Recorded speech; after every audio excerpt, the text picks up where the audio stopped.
আসসালামু আলাইকুম।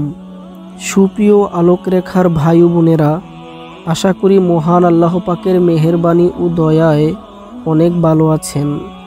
আজ আপনাদের সামনে তুলে ধরব কোন দুইটি সময় ঘুমালে জীবনে কখনোই উন্নতি করতে পারবেন না। এই দুটি সময় ঘুমালে মানুষ দরিদ্র হয়ে যায়। মানুষ যত কাজই করুক না কেন, এই দুইটি সময় ঘুমালে তার কাজে কখনোই বরকত থাকে না। এই দুটি সময় বরকত দান করার জন্য আমাদের রাসূল পাক সাল্লাল্লাহু আলাইহি সাল্লাম মহান আল্লাহ তাআলার কাছে দোয়া করেছেন। তাই রাসূল পাক সাল্লাল্লাহু আলাইহি সাল্লাম এই দুটি সময় ঘুমানোর ব্যাপারে কঠিন নিষেধাজ্ঞা করেছেন। তাই আপনি যদি বেশি বেশি বরকত পেতে চান এবং আপনার অন্তরে প্রশান্তি পেতে চান, সব সময় সুখে শান্তিতে দিন কাটাতে চান, তাহলে অবশ্যই রাসূল পাক সাল্লাল্লাহু আলাইহি সাল্লামের এই নির্দেশগুলো মেনে চলতে হবে এবং কখনোই এই দুইটি সময় ঘুমানো যাবে না। প্রিয় দর্শক, যে দুটি সময় ঘুমানো যাবে না তার মধ্যে প্রথম সময়টি হলো ফজর নামাজের পর। ফজর নামাজের পর কখনোই ঘুমিয়ে পড়বেন না। আপনার কাজকর্মের মধ্যে বরকত বৃদ্ধি করতে চাইলে, আপনার রিজিকের মধ্যে বারাকা আনতে চাইলে এবং নিজেকে সচ্ছল করতে চাইলে আপনাকে অবশ্যই ফজরের নামাজের পরের সময়টুকুতে ঘুম ত্যাগ করতে হবে। কেননা এই সময় আসমান থেকে রহমতের ফেরেশতারা নেমে আসে এবং প্রত্যেকটি বান্দার রিজিক বন্টন করে থাকে। আমাদের রাসূল পাক সাল্লাল্লাহু আলাইহি সাল্লাম বলেছেন, রহমতের ফেরেশতারা রিজিক নিয়ে ফজরের পর আসমান থেকে নেমে আসে, কিন্তু যদি কোনো বান্দা ঘুমিয়ে থাকে তখন ফেরেশতারা তার রিজিক তাকে না দিয়ে জঙ্গলের প্রাণীদের মধ্যে বন্টন করে দেয়।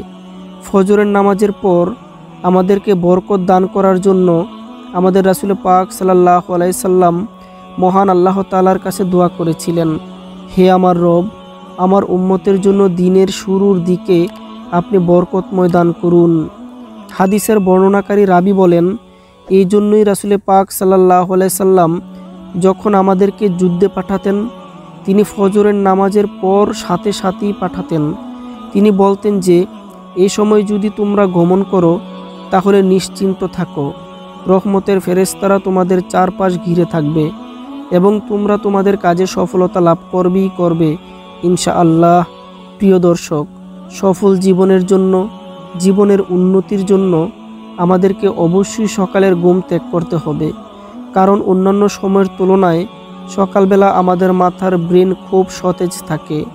তাই অন্য সময়ের 4 ঘন্টা পরিশ্রম সকালবেলার 1 ঘন্টা পরিশ্রমের সমান। তাই অবশ্যই জীবনে উন্নতি করতে চাইলে, দেহের বিভিন্ন ধরনের রোগ দূর করতে চাইলে, বিভিন্ন ধরনের রোগ বিপদ বালা মুসিবত থেকে হেফাজত থাকতে চাইলে অবশ্যই ফজরের নামাজের পর ঘুমের অভ্যাস ত্যাগ করতেই হবে। ফজরের নামাজের পর আমাদের উচিত কোরআন তেলাওয়াত করা, তসবিহ পড়া, জিকির আজকার করা, ব্যায়াম করা, হাঁটাহাঁটি করা অথবা অন্য কোনো বই পড়া। প্রিয় দর্শক, দ্বিতীয় যে সময়টিতে রাসূল পাক সাল্লাল্লাহু আলাইহি সাল্লাম ঘুমানোর জন্য নিষেধ করেছেন তা হচ্ছে মাগরিব নামাজের পর থেকে এশার নামাজের আগ পর্যন্ত। এই সময় কোনোভাবেই ঘুমানো যাবে না। রাসূল পাক সাল্লাল্লাহু আলাইহি সাল্লাম বলেছেন, কেউ যদি এই সময় ঘুমায় তাহলে তার এশার নামাজ কাজা হয়ে যেতে পারে। এশার নামাজের পর গল্প গুজব করাও রাসূল পাক সাল্লাল্লাহু আলাইহি সাল্লাম পছন্দ করতেন না। প্রিয় দর্শক, আজ থেকে আমরা দৃঢ়ভাবে প্রতিজ্ঞা করব যে আমরা কখনই ফজরের পর এবং মাগরিব থেকে এশার আগ পর্যন্ত সময়টুকু ঘুমাবো না। হে আমাদের রব, আমরা যেন ফজর নামাজের পরের সময়টুকু এবং মাগরিব নামাজের পর থেকে শুরু করে এশার নামাজের আগ পর্যন্ত সময়টুকু ঘুম থেকে বিরত থাকতে পারি। আপনি আমাদেরকে সেই তৌফিক দান করুন।